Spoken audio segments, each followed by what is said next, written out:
This conversation is brought to you with the kind compliments of CALL, that is, the Commonwealth of Learning.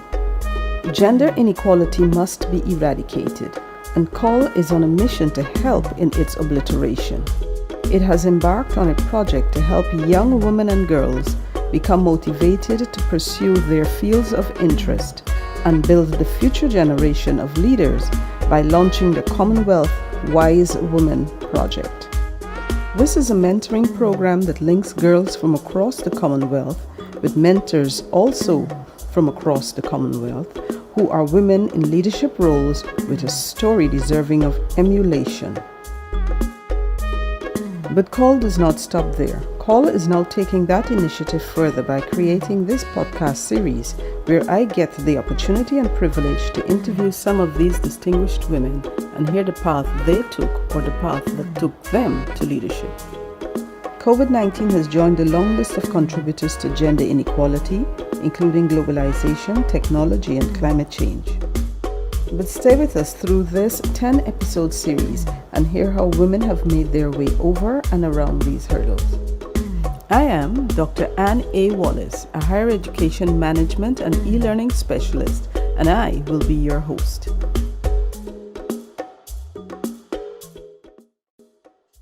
Today's episode is entitled Born to Lead by Mrs. Judy McCutcheon.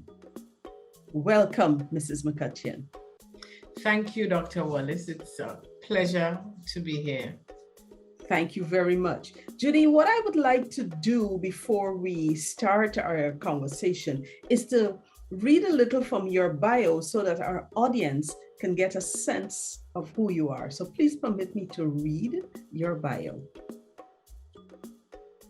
Judy is an expert on organizational design, talent management, employee development, and training. With more than 20 years of leadership experience under her belt, Judy helps businesses achieve customer service excellence and deliver value to customers. She's not your typical HR consultant, as her leadership ideology underscores the need for organizational efficiency at all levels. Through this mandate, she works with businesses to identify and address gaps in their human resources, processes, and systems. Sought after for her honesty and efficiency, Judy has consulted for companies across the Caribbean, North, and Central America.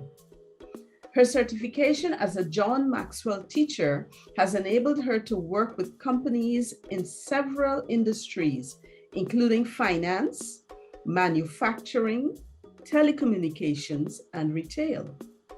One of her passions is empowering women in the corporate and entrepreneurial spaces so they can realize their power and own their badass. When she isn't providing organizational advice to the region's biggest companies, she's contributing her knowledge as a writer to two popular online magazines, Now Grenada and Thrive Global. She's committed to creating value for others and uses her writing as an avenue to help create impact and achieve this purpose. Apart from her professional accolades, Judy holds an MBA in International Business from the University of the West Indies and a Master of Applied Psychology from the University of South Wales. Mrs. McCutcheon, I know that you have just completed a dynamic leadership conference, and I know it was very hectic. And so I am very grateful that you've taken the time to be with us today rather than just use this time to recuperate. For us to get started, I'd like you to tell our listeners what you do. All right, good morning again. I'm a consultant, and I like to say I'm a management consultant. because I really enjoy working with companies, not only on the HR side of things, but also on the organizational design side of things, just to help them to put the organization in such a way that all the employees benefit. So it's really, my motto is a people first approach. So it's always about people.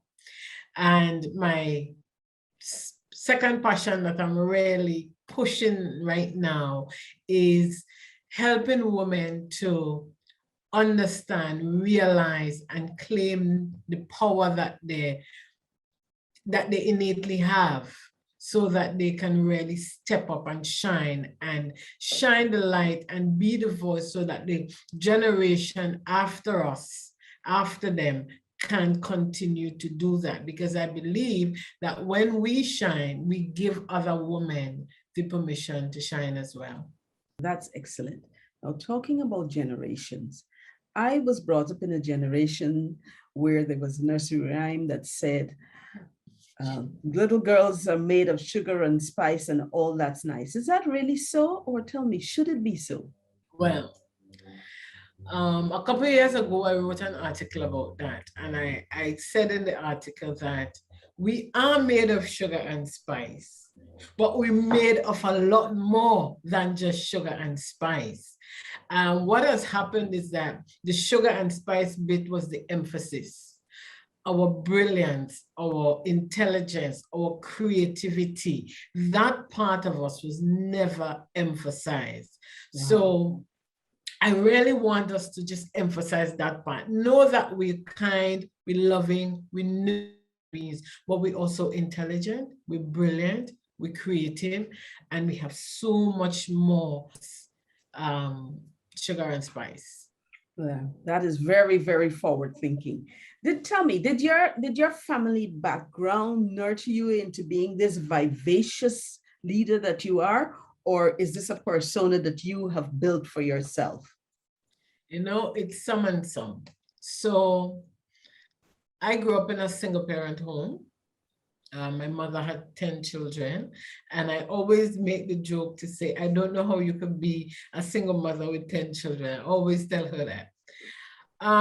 But she never went past standard 6 in primary school, but she always had a different way of thinking. So in our house, in our home, we had no gender roles, absolutely no gender roles. So I had to sweep the yard, I had to pull water, I had to cook. My brother had to do the same thing. He had to cook, he had to help clean the house. So we all did everything. I was always like my sisters used to say to me, why are you so bold and bossy? You know, they come with that thing, because I always asked for what I wanted. I was always very outspoken. I said what had to be said, and I was always for, well, justice. At one point, I thought that I was going to be a lawyer, because I was really always taking up for other people, arguing a case. So I was always like this. Okay. If I had stayed in my village where I grew up in Tobago, I don't know how I may have turned out, but what I know and what my mother said to me, she said, Judy, Tobago cannot hold you. You need to go out. Yeah, so I don't see Tobago holding you. I don't see any place holding you, Judy. You know, bold and bossy. That's right. So then, with your bold and bossy self, tell me at what stage in your life you realized that you were born to lead?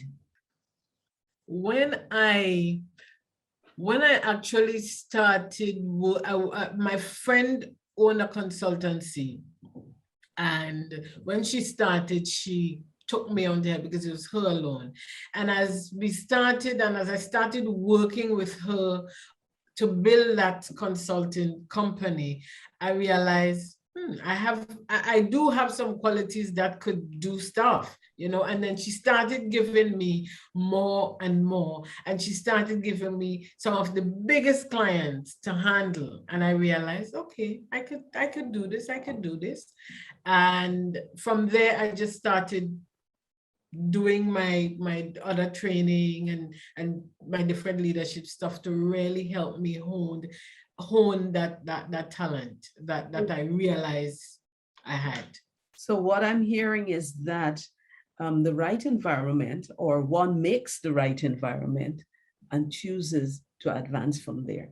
So you just Definitely make it's opportunities. decisions, and I believe that decisions bring opportunity. Once we decide that this is what we want to do, different ways open up for us to do exactly that. I'm intrigued by these 9 siblings of yours. And, that is just absolutely wonderful. I can imagine that celebration time must be large. But and loud. Coming up, as you said, in a village in Tobago, there is a saying which you must be very familiar with that we have here in the Caribbean. It says, tie your heifers and release your bulls. Do you think that this is one of the things that stifles the leadership qualities in our young women? Oh, definitely. Because it's almost like double standards, where we have one standards for boys and one standards for girls. And the standards that we have for girls are not high standards in terms of leadership and academics and all that kind of stuff. We are taught, okay, this is as far as you can go. So we have a cap, we have the ceiling that tells us you can go from here to there, but that's it, no more. We hit that ceiling because there is this thinking that we are not supposed to go further than there. Good. As you said, we are being held back by what the environment that has been presented to us. But at the same time, you have also said that you started your leadership recognition from an environment again. So you were given an environment that allowed you to grow. But before you got there, would you say that there was anything in your formative years that pointed you towards leadership? Now, in a family with 9 siblings, there might have been some situations, I'm sure, that made you know you're going to lead this bunch. Yeah, the funny thing is, right? Anything that happens, any kind of drama, because with big families, you have drama. They would always come to me. And they would always come to me to talk it out, to settle it, to try and find a solution. Whatever it was, I was always involved in finding a solution to whatever it is. So I guess that too helped to propel me in the direction.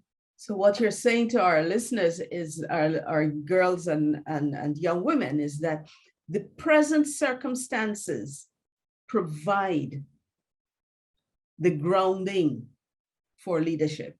So you need to recognize it. Yes, definitely. And use it. And don't be afraid. Don't be afraid, because some people are going to tell you you're aggressive, you're bossy, or whatever. Don't be afraid. Just keep going. Just keep going.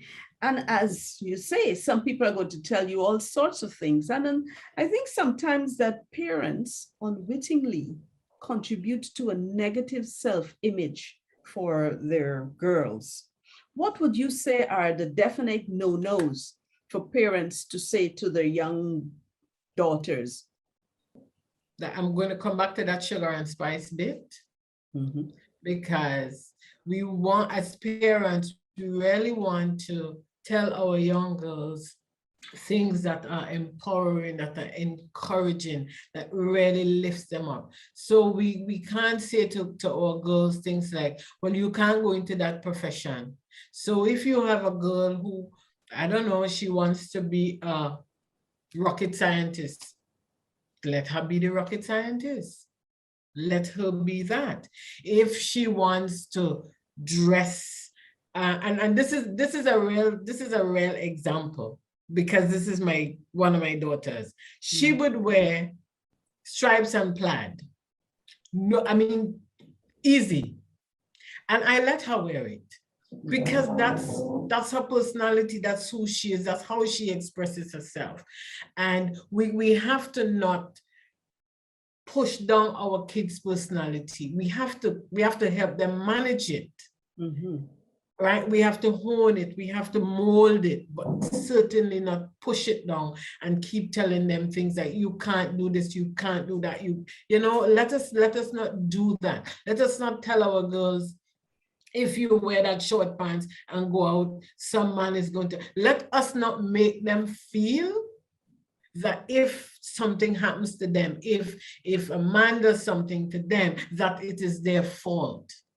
You know, we have to move away from that and really just empower them to keep going and to know that they are worthy.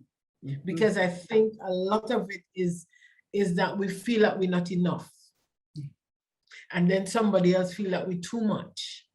But we have to teach our girls to know that they are more than enough.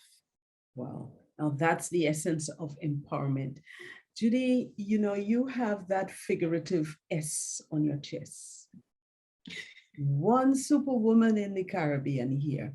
But tell me, in the middle of doing all of these exciting and important things, how do you find time for yourself and for your family? Now, I know that after your last conference, you designated one day as the do nothing day, but do you really have a do nothing day? You know, because we are socialized to think that if we do nothing, we're lazy, it becomes difficult. At least it was very difficult for me to turn off. I would be working whole day in the night. It became difficult because I always felt, oh my gosh, I'm building my business. I need to be doing this 24/7. Until recently, when I joined a coaching program, and you know, the coach, her biggest thing is do your work, yes, but make sure that you bring pleasure into what you do. Make sure that it's pleasurable. Make sure that you find some time during the day, even if it is to have the nice cup of coffee that you like, even if it's just to stop and breathe. So I have started doing that. And because of COVID now, it's easier because my daughter is doing school online. So during the break, you know, we sit together, we might take in a little show, we might sit and chat. So COVID has really brought in that element where you can just take some time out and relax and get back to doing it. So I try to find time to do a lot with, because I have one daughter here and the other one is in Jamaica. So I find lots of time to just sit with the one here and get her thoughts, because she's really a free thinker.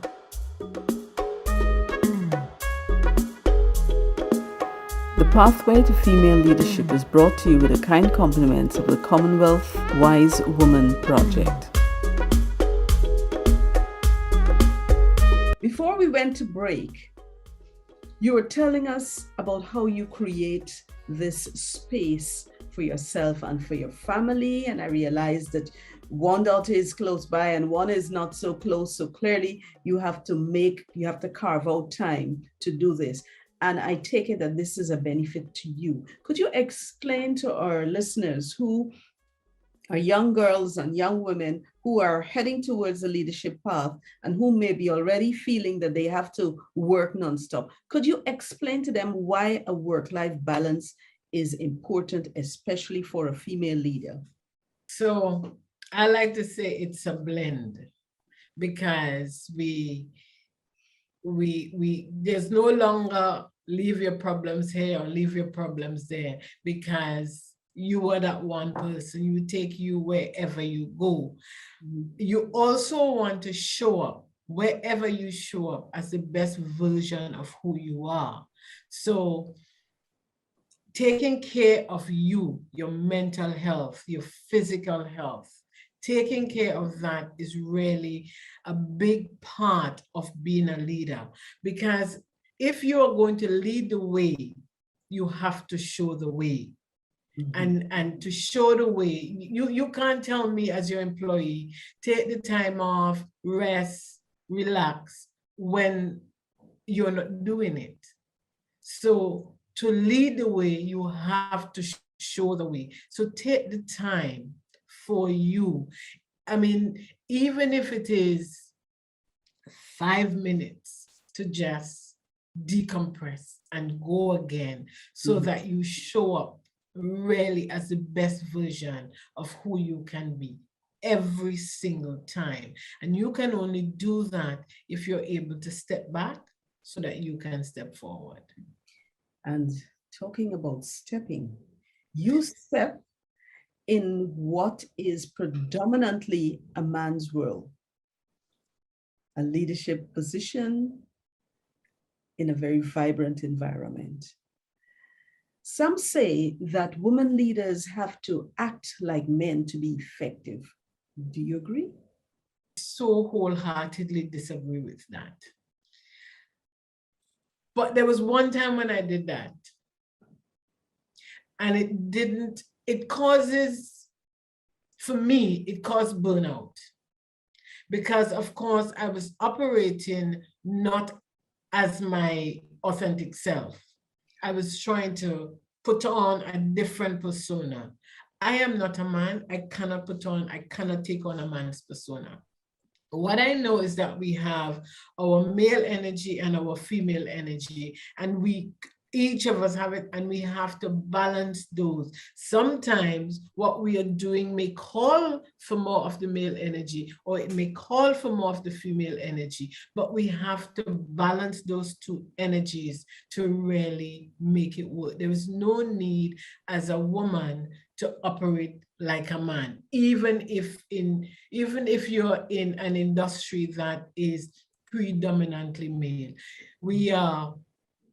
We're loving, we have emotions. Let all of those play and work for us, rather than be somebody else. Be authentically you, and it's going to be okay. Well, I hope that our young ladies are hearing this. So in being your authentic self in all of your leadership roles, what has been your most significant barrier on your path to leadership? Men.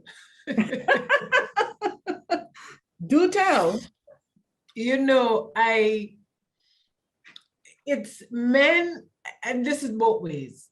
I've had a lot of help from men, and I've also had a lot of men standing in my way, trying to prevent me from going up. And I remember one job in particular, where they hired me from outside of the organization to come in, to lead the organization, because they'd lost a lot of market share, and so they wanted to get back. And of course, I'm coming in from the outside. My strategies are unconventional, because the whole thing is run by men. And I'm coming in, my everything I'm doing is unconventional, but it's working. But of course, there's this one guy who had to answer to me, and he was there before me. He was hoping to get the position and didn't. So it really, he did every single thing in his power to try and prevent me from really doing the things I was supposed to do. Till eventually I thought, this is ridiculous. This isn't working for me anymore. So I simply thanked them and I left and I started my own thing. So sometimes we have to know when there is a sign that's telling us to move on, to do something different, because there are always signs. So we don't keep up with the status quo. We don't keep ourselves down, because when we stay, it's a decision. When we keep quiet, it's a decision that we are making to keep quiet and be quiet. And sometimes that decision doesn't serve us. Now, Judy, that is very interesting to hear, because what you've just said is that in your development and on your path to leadership, you've had men seeking to make and men seeking to break you as you go along. You know, it is said that men dominate women through the agency of women. How would you advise a young woman entering the workforce to guard against being used in that way?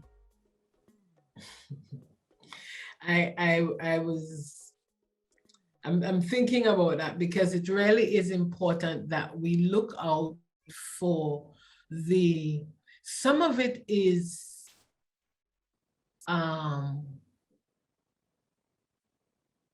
men do some things, and I think it's unconscious, it's done unconsciously because of the way we're socialized, right? We just expected to do certain things. However, sometimes it is extremely conscious, it is intentional.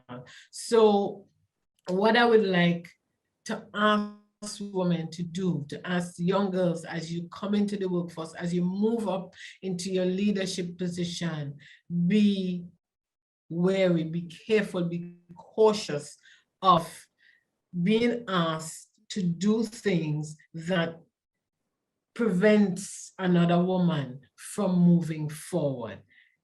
Look at it, look at the situation, assess the situation, and make your decision consciously. You know, look at it and think, why am I being asked to do this?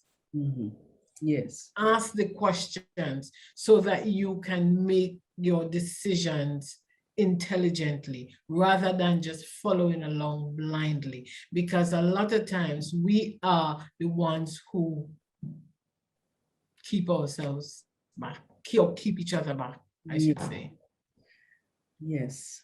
Now, gender, ethnicity, religion, age. In your opinion, which one of these isms affects young women the most? Why? Well, all of them, and I'll just kind of break it down a little bit, right? Well, gender, we know, right? We've always been looked at as the weaker sex. Right? We're female, so we can't do this, we can't do that, we can't.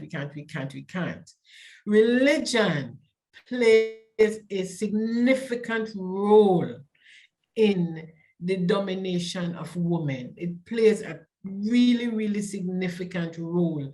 And I think that when you look at religion is dominated by men, right? And it is my belief that it is some of it is deliberate and some of it is not. It's a misunderstanding of the Bible. I think it's a total misunderstanding. Like I said, some intentional and some not intentional, to keep us in our proverbial place. Yeah. So we use religion as that. Age, you're too young, you're too old. What is that? You know, what is that really? What am I too young for? What am I too old for? Right? So when women say to me now, I am too old for that. I always remind them of women who started really late and have done fabulous things.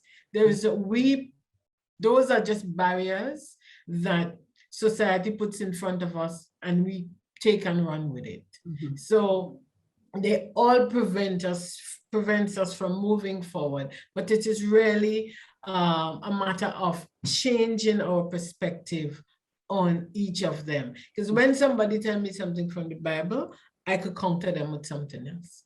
Yes. Yes. So it is about knowing and just kind of changing our perspective so that we can change our beliefs about ourselves and about each other. So it's about knowing yourself, Mm-hmm. knowing yourself and what you can bring. You know, sometimes we hear, in recent times, I think we hear that with all this attention that's being paid to developing these women, soon they'll have nobody to marry. Should that be a concern? No. What people misunderstand is that when we talk about developing the female, it doesn't mean that the boys are at a disadvantage. It doesn't mean that. It means that for so long that we have been held down, we have been kept down. We want that perception of us to change. So it's not saying that boys are not good. No, it's not about that. It is about saying we are equal, and that is how we want to be seen. We want to be seen as equals. So the boy isn't more important than the girl, and the girl isn't more important than the boy. We are all equal, and that's all we're asking. We're asking the world to see us as equals. So what you're saying is that, in your opinion, in this new world order, so to speak, that we are trying to achieve, where boys are not being or not to be disparaged because attention is being paid on girls and women. Definitely. Very good. Very good. Judy, was there a time when you thought you would never achieve your goals? And if so, how did you overcome that? You know, there's an ongoing thing, right? It's an ongoing thing, because it's, you know, sometimes I wake up and I'm thinking like, oh my God, am I ever gonna figure back and reflect? I have come this far. A lot of it is mindset. Like I do mindset work every single day, because if you don't do your mindset work, the thoughts come in and they take over. We don't become aware of them, and so they can take over. It's almost like weeds in a garden.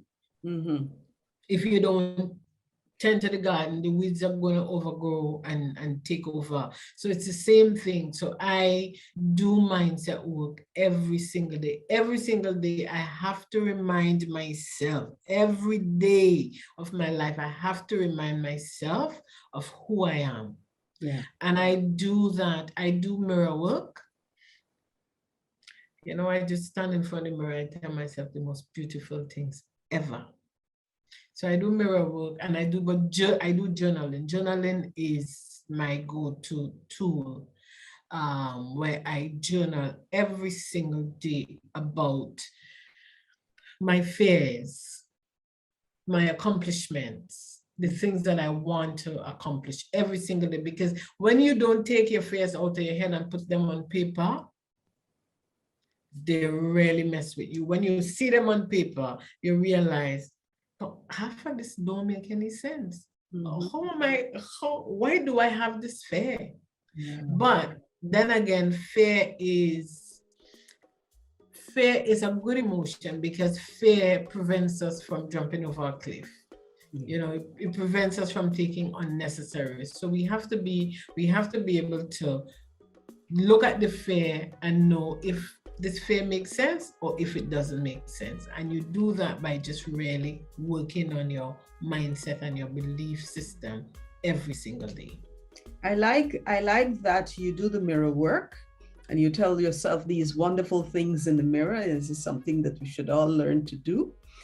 And I like that you look back and say, well, hey, the reason I have come this far is because I've pushed myself. So in thinking about that, there is a saying that we used to hear, we've come a long way, baby. What did you think of that in reference to females? Oh my God, we've come a long way, baby. That 1960 thing. Well, if you look at it in the context from 1930 to 1960, at that time, yes, you could have seen, but I think that where we are now, yes, we made some headway, but I just believe that we should have been way further along than we are right now. And, you know, I was looking at the Global Gender Report 2020 that said at the rate that we're progressing right now, it's going to take another 150 years. That is several girls' lifetime.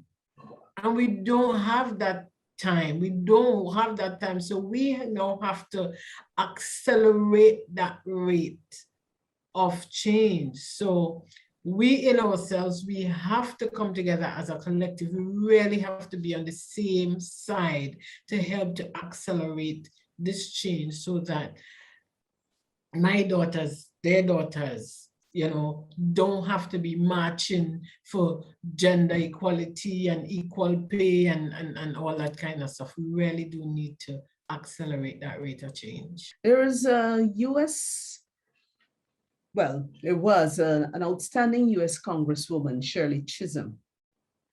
She's now deceased, sadly. She's reported to have said that tremendous amounts of talent are lost to our society because that talent wears a skirt. Does the way women dress enhance or diminish their authority? You see how hot it is here? It is hot. It is hot.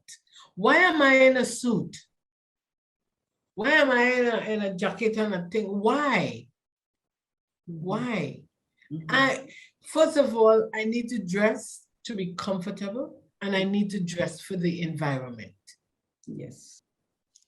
We've really sexualized this whole thing and turn it around because I believe that in some unconscious ways that people are so afraid of the powerful woman that they find a lot of ways to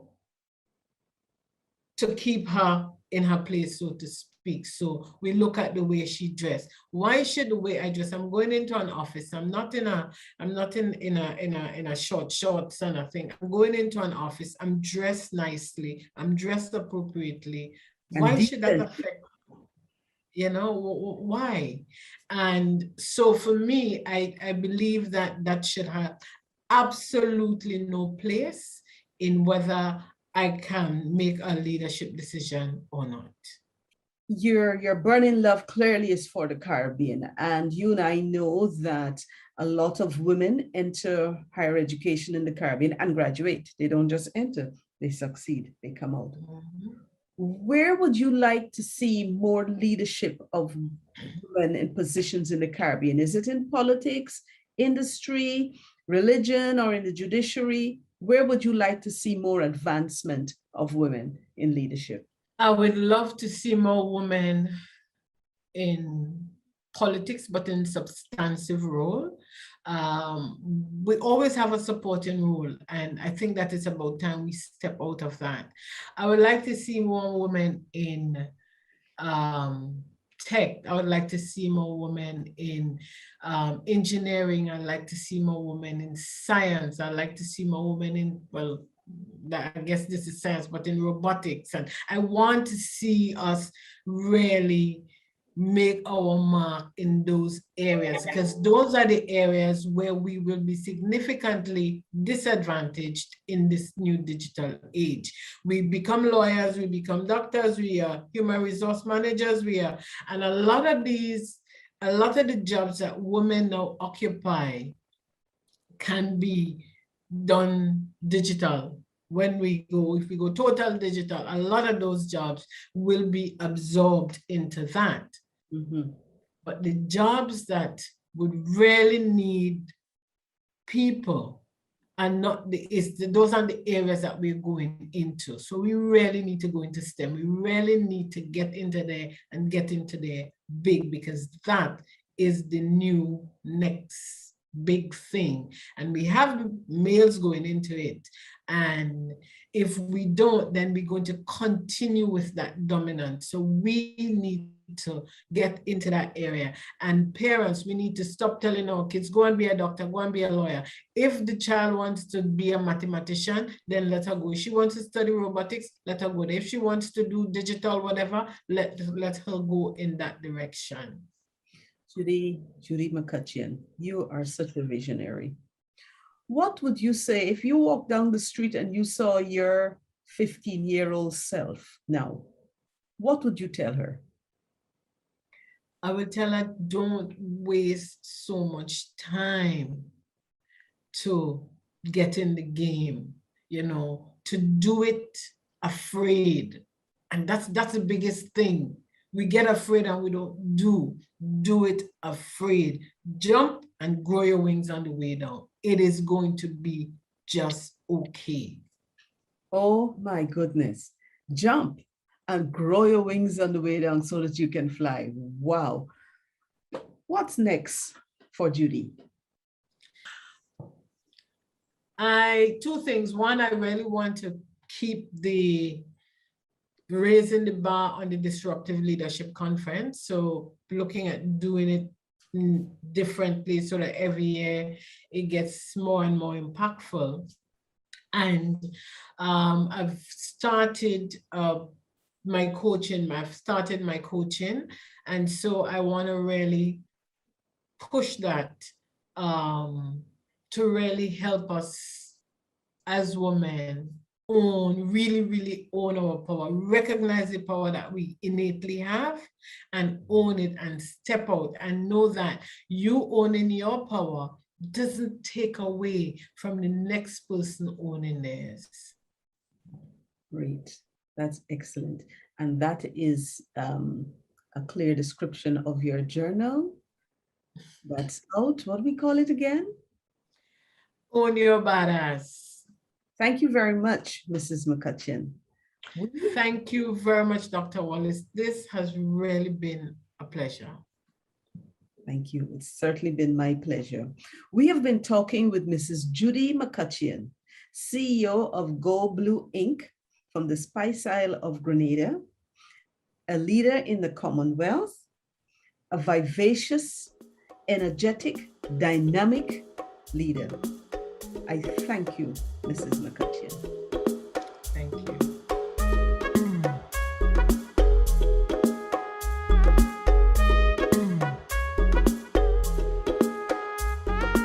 On behalf of the Commonwealth of Learning Wise Women Project, I hope you enjoyed this conversation as much as I enjoyed bringing it to you.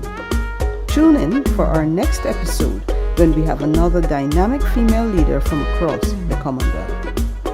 I am Dr. Anne A. Wallace, signing off until the next time.